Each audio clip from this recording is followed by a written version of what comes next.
Ayat yang saya mau bacakan kepada saudara mungkin sudah akrab dengan telinga saudara.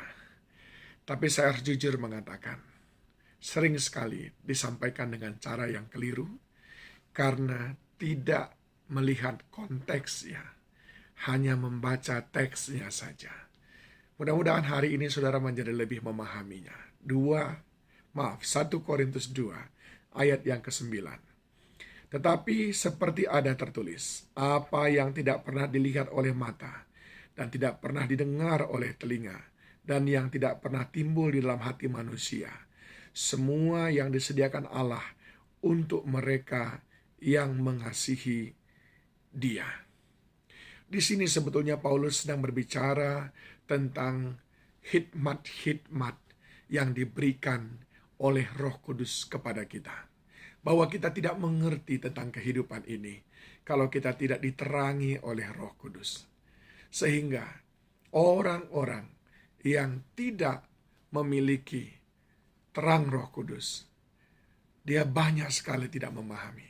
Tetapi yang sebenarnya adalah apa yang tidak pernah dilihat oleh mata. Tentu mata jasmani. Dan yang tidak pernah didengar oleh telinga, telinga jasmani.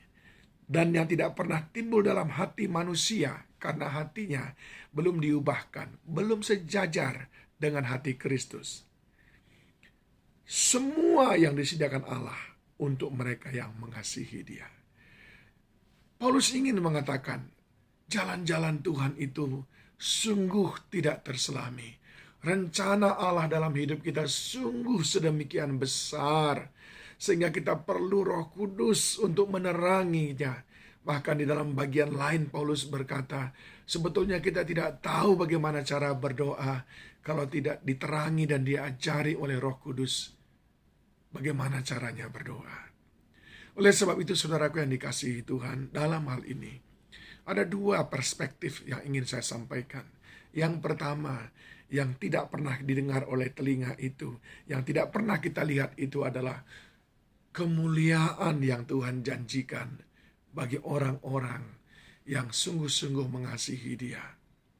Berkat-berkat rohani yang Tuhan sediakan bagi orang-orang yang bertekun kepadanya. Dan yang kedua adalah berkat-berkat jasmani yang Tuhan siapkan, yang bahkan melampaui daripada yang kita bisa pikirkan, bayangkan, bahkan yang pernah kita renungkan dalam hati kita. Jauh melampaui itu, makanya kadang-kadang kita terkaget-kaget kalau melihat seseorang bisa diangkat Tuhan melejit dengan sedemikian rupa. Beberapa waktu yang lalu saya melayani sebuah keluarga, saudaraku. Keluarga itu dulunya amburadul, centang perenang. Beberapa kali ingin bercerai, namun sesudah dilayani dan dipulihkan keluarganya, lalu diteguhkan pernikahannya, dan sejak saat itu mereka melejit. Dan keluarga ini sampai-sampai 2 kali masuk rumah baru dalam 1 tahun. Saking diberkati Tuhan dengan luar biasa. Dia sendiri berkata, sungguh tidak pernah kami pikirkan yang seperti ini. Saya ulangi lagi. Yang tidak pernah kita pikirkan, yang tidak pernah timbul dalam hati kita itu adalah segala berkat-berkat rohani. Rencana-rencana Allah yang besar dalam hidup kita. Yang tidak pernah kita bayangkan. Bukankah kasih-Nya yang besar itu menutupi pelanggaran kita yang besar? Sebesar pelanggaran kita, Dia berkata, itu semuanya tidak apa-apa dibandingkan dengan kasih Tuhan yang besar dalam kehidupan kita. Ini yang kadang-kadang kita tidak mengerti, yang susah kita pahami, saudaraku. Tetapi Tuhan berkata, itu menjadi bagianmu. Yang kedua adalah berkat-berkat jasmani yang melampaui apa yang saudara pikirkan. Tapi jangan lupa, saudara, ada kalimat yang terakhir dikatakan, untuk mereka yang mengasihi Dia. Jadi berkat jasmani dan berkat rohani yang melampaui akal pikiran itu tadi adalah untuk mereka yang mengasihi Tuhan. Nah, pertanyaan sekarang, siapa yang mengasihi Tuhan? Tidak sulit, saudara, untuk memahami siapa saja yang disebut sebagai orang-orang yang mengasihi Tuhan. Yang pertama, Yohanes 14 ayat 15 dikatakan, "Jikalau kamu mengasihi aku, kamu akan menuruti segala perintahku." Ternyata orang yang mengasihi Tuhan adalah orang yang menuruti perintah Tuhan.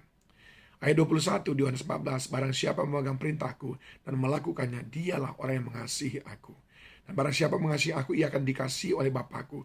Dan aku pun akan mengasihi dia dan akan menyatakan diriku kepadanya." Ketika Tuhan menyatakan diri kita, itu sungguh melampaui daripada yang kita pikirkan. Ayat 23, jawab Yesus, "Jika seorang mengasihi aku, ia akan menuruti firman-Ku." Luar biasa. Adakah saudara mengasihi Tuhan? Maka harus saudara buktikan, saudara hidup dalam firman Tuhan. Orang yang mengasihi Tuhan, orang yang menuruti firman Tuhan. Yang kedua, orang yang mengasihi Tuhan, orang yang melayani Tuhan. Yohanes 21, ayat 15 dan 16.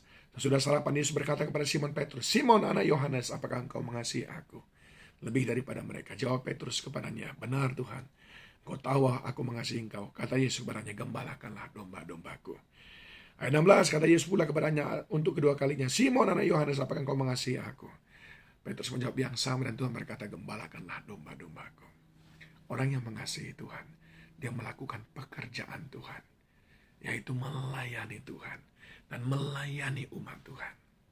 Do you love Him? Maka engkau akan dilimpahi dengan berkat yang besar itu. Dan yang ketiga, orang yang mengasihi Tuhan. 1 Yohanes 4 ayat 20.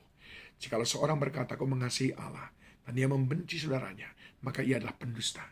Karena barang siapa tidak mengasihi saudaranya yang dilihatnya, ia tidak mungkin mengasihi Allah yang tidak dilihatnya."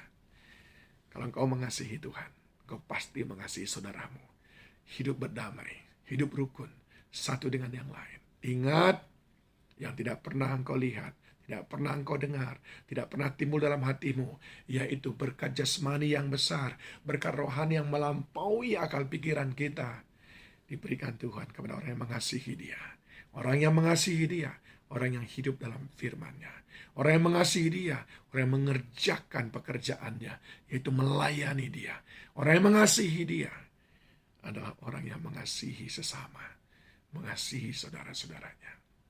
Rindukah engkau mendapatkan berkat yang besar itu? Belajar mengasihi Tuhan. Tuhan Yesus memberkati.